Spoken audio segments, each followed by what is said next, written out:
Hello students, here is the video of class 8 science and as you know we have started chapter 6 of class 8 science in which we are studying about the conservation of plants and animals.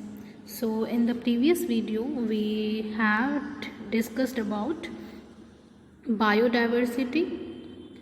We talked about what is biodiversity. So biodiversity is the variety of all the plants and animals present at in this world, that is called biodiversity. And we talked about reasons for the loss of biodiversity.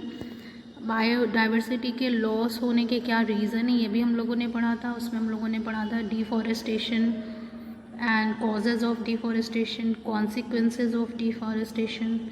Then we discussed that there is another reason of loss of biodiversity, that is natural calamity. Climate change के बारे में भी हम लोगों ने पढ़ा था. ये भी एक रीज़न है सडन जो है वो loss of wildlife and biodiversity का.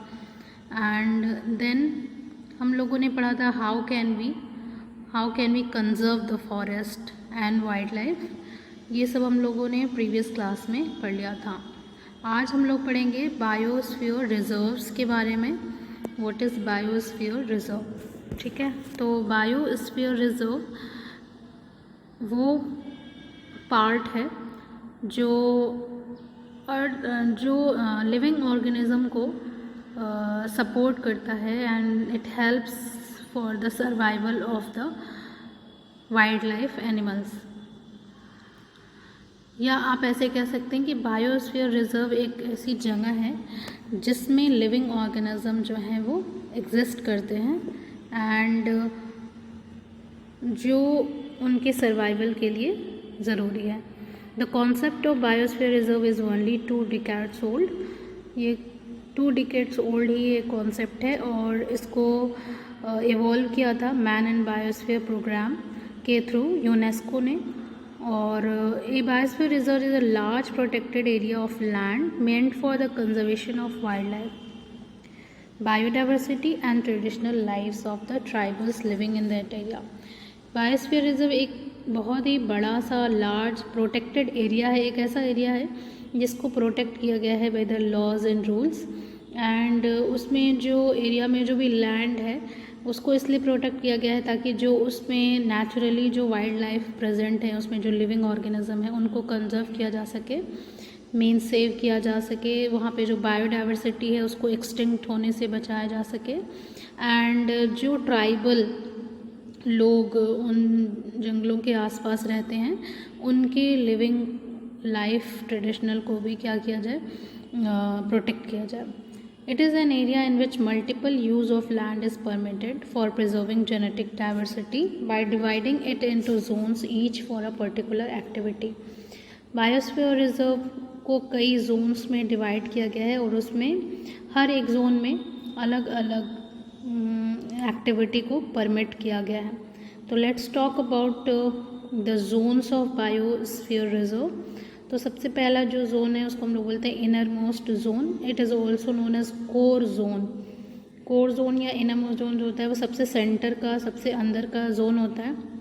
यहाँ पे कोई भी ह्यूमन एक्टिविटी अलाउ नहीं होती है, ठीक है, क्योंकि ये पूरी तरीके से डिवोटेड होता है वाइल्ड लाइफ को प्रोटेक्ट करने के लिए. इसमें कोई भी ह्यूमन एक्टिविटी अलाउ नहीं होती है, everything is prohibited.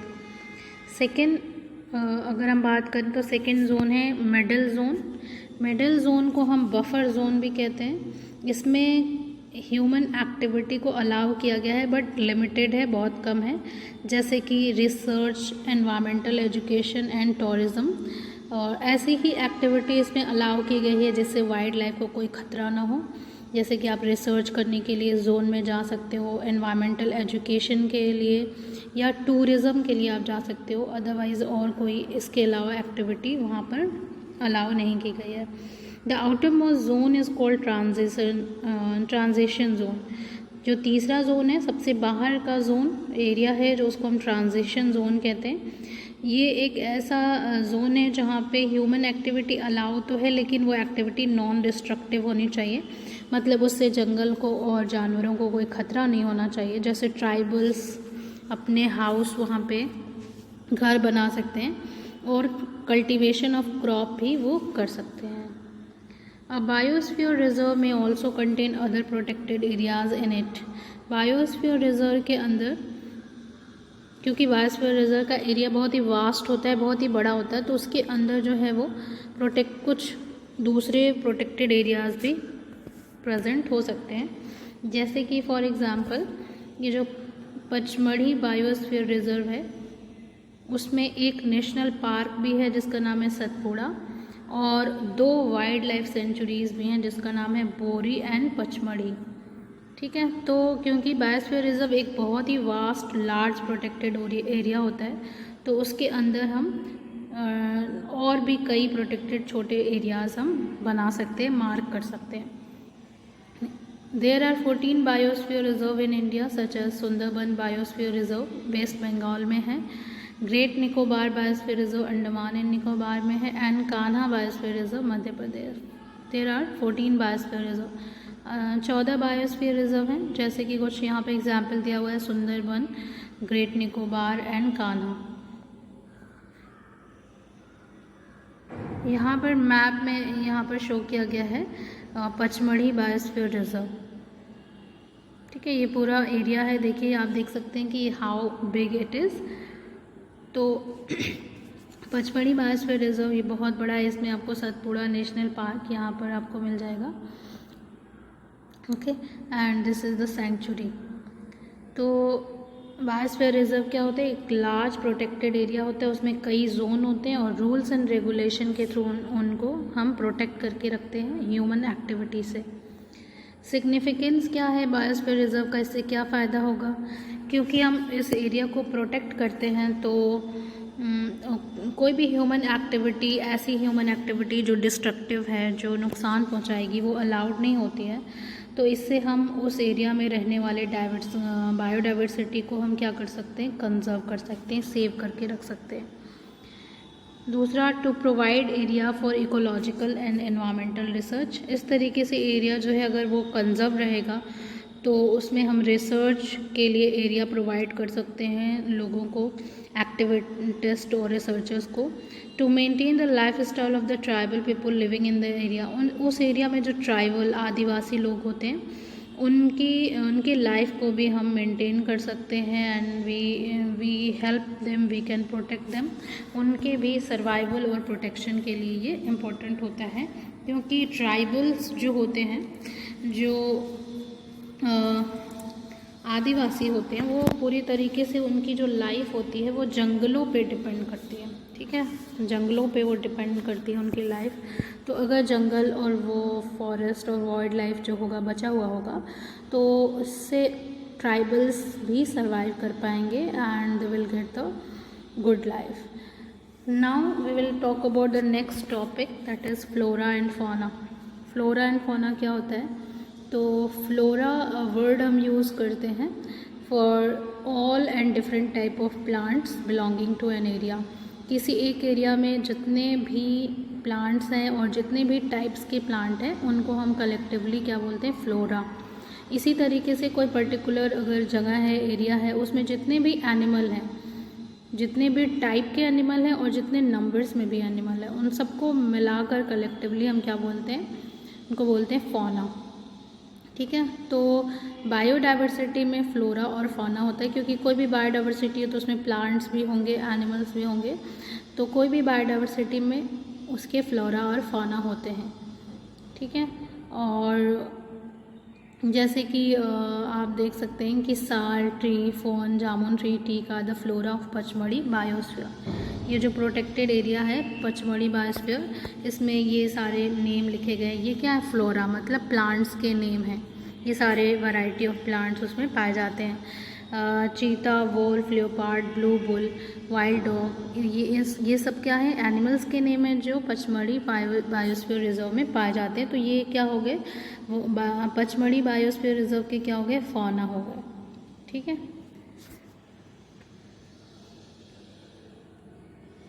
you can see the picture of some plants and animals.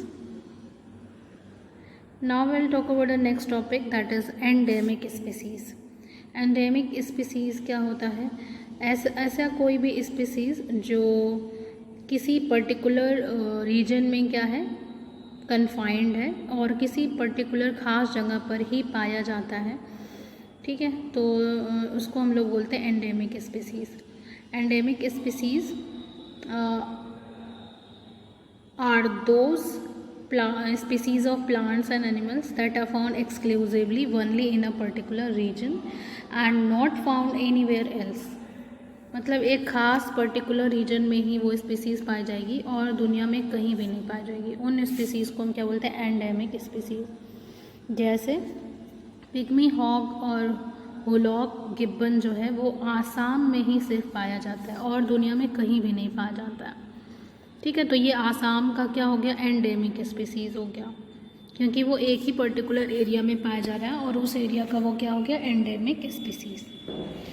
Okay. Now the golden langur and Malabar parakeet are the endemic to India. ये सिर्फ और सिर्फ इंडिया में पाए जाते हैं. The plants such as sal and wild mango are the 2 example of the endemic flora of the Pachmarhi biosphere reserve. Pachmarhi biosphere reserve में साल और वाइल्ड मैंगो ये 2 टाइप के जो प्लांट हैं, दे आर एंडेमिक. वो वहाँ के क्या हैं? एंडेमिक स्पीसीज़ हैं. वहाँ पर एक्सक्लूसिवली आपको मिलेंगे. Bison, Indian giant squirrel, flying squirrel, ये सारे क्या है? फौना है of this Pachmarhi biosphere reserve. तो एंडेमिक स्पीसीज़ वो स्पीसीज़ होती है जो किसी एक पर्टिकुलर जगह पे कन्फाइंड होती है और एक्सक्लूसिवली सिर्फ वहीं और पाई जाती है और कहीं दुनिया में नहीं पाई जाती है, ठीक है. Now let's talk about the wild life centuries. Wild life centuries क्या है? एक प्रोटेक्टेड लैंड है जिसको हमने इसलिए क्रिएट किया है ताकि हम वाइल्ड एनिमल को और उनके नेचुरल एनवायरनमेंट को क्या कर सकते हैं? प्रोटेक्ट कर सकते हैं. और इस एरिया में लॉज और रूल्स एंड रेगुलेशन होते हैं, लॉज होते हैं और उन लॉज के थ्रू हम क्या कर सकते हैं?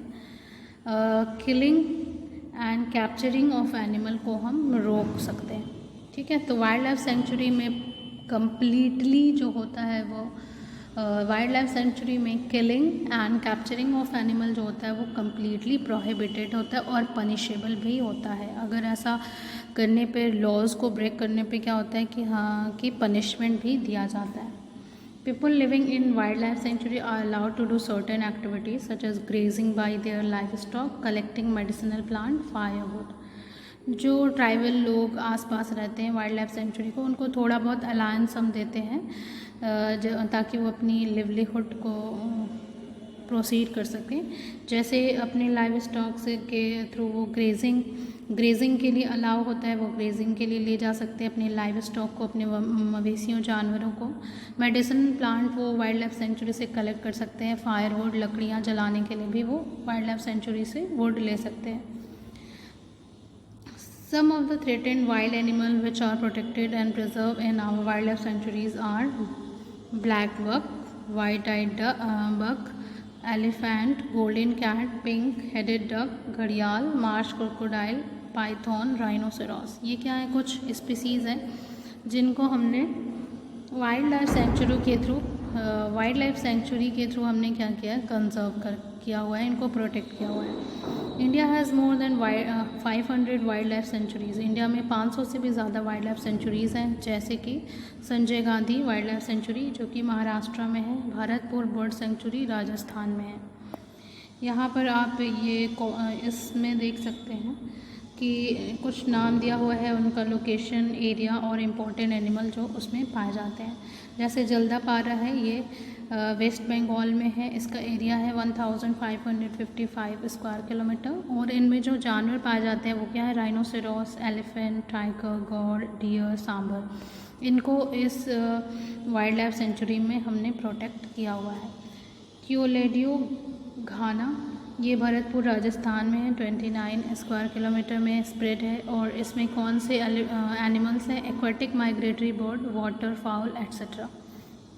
मानस, ये आसाम में प्रेजेंट है। 391 स्क्वायर किलोमीटर का एरिया है और इनमें जो एनिमल्स हैं वो large wild buffalo, long horn, tiger, panther, gaur, Asian elephant, Indian rhinoceros.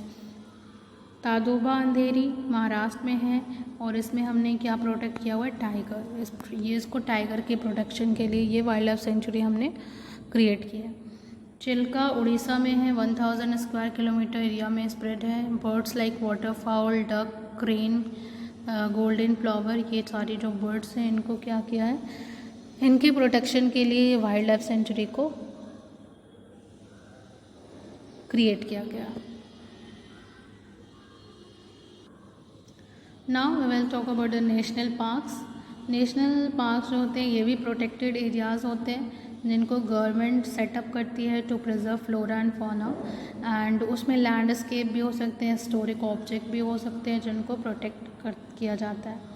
It provides enjoyment and recreation as people are allowed to enter to see wild animal. National पार्क में लोगों को अलाउ किया जाता है कि वो वहाँ जाकर देख सकते हैं वाइल्ड एनिमल्स को, तो ये एन्जॉयमेंट और रिक्रिएशन के लिए होता है। Here the animals are left undisturbed in their natural environment. इसमें जानवरों को बिल्कुल भी डिस्टर्ब नहीं किया जाता है, वो अपने नेचुरल एनवायरनमेंट में ही रहते हैं। जैसे कि जिम कॉर्बेट नेशनल पार्क है, इसको टाइगर कंजर्वेशन के लिए इस्टेब्लिश किया गया था। काजीरंगा नेशनल पार्क, इसको वन हॉर्न राइनोसेरोस को प्रोटेक्ट करने के लिए हमने सेटअप किया है। गिर नेशनल पार्क जो है वो एशियाटिक लायंस को प्रोटेक्ट करने के लिए बनाया गया है। और कान्हा नेशनल पार्क जो है वो टाइगर रिजर्व है।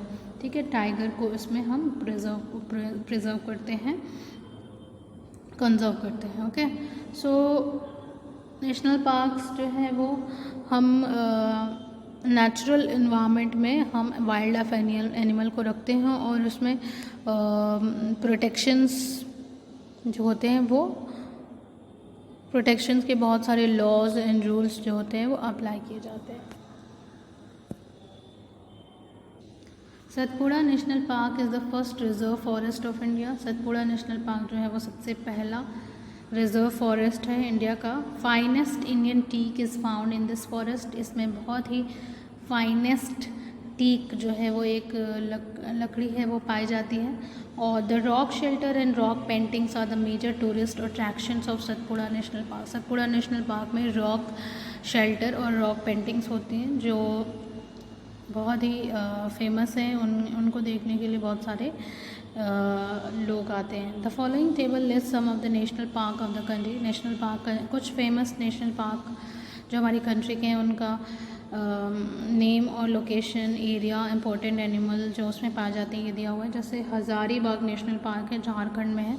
इसमें चीतल, नीलगाय, वाइल्ड बोर जो है वो आदि पाए जाते हैं। डेजर्ट नेशनल पार्क राजस्थान में है। ब्लैक बक, चिंकारा, ये एनिमल्स उनमें रहते हैं। कान्हा नेशनल पार्क मध्य प्रदेश में। Tiger, panther, hyena, wild dog, deer etcetera they are conserved in this area.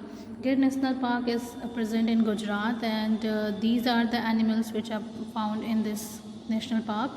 Jim Corbett National Park is present in the Uttarakhand. Tiger, spotted deer, bull and elephant are reserved and protected in this national park. Okay, let's talk about the Project Tiger. Project Tiger के बारे में बात कर लेते हैं।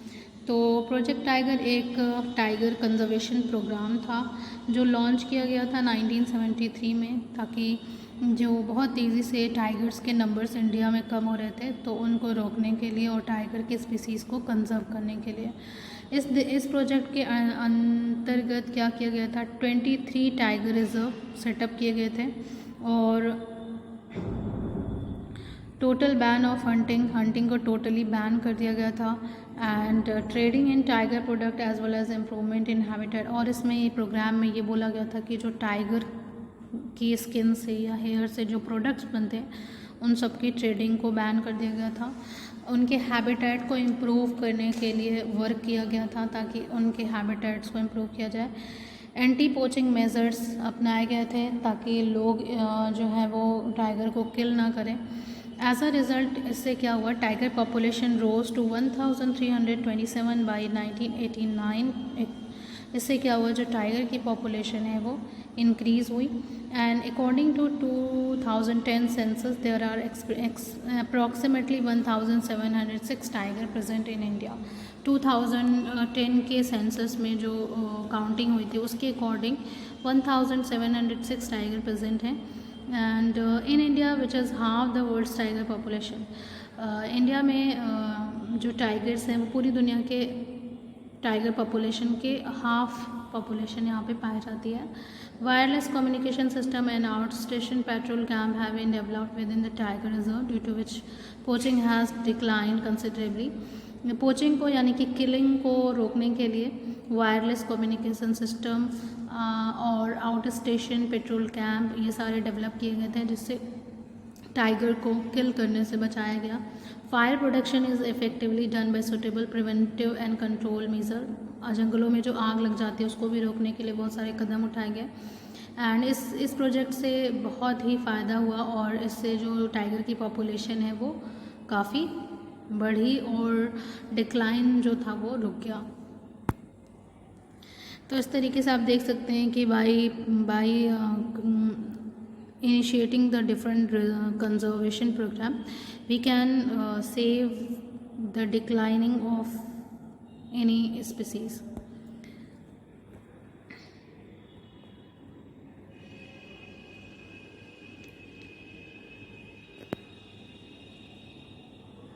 So that's all for this video. In the next video we'll talk about the extinct species and red data book. Thank you. Have a nice day.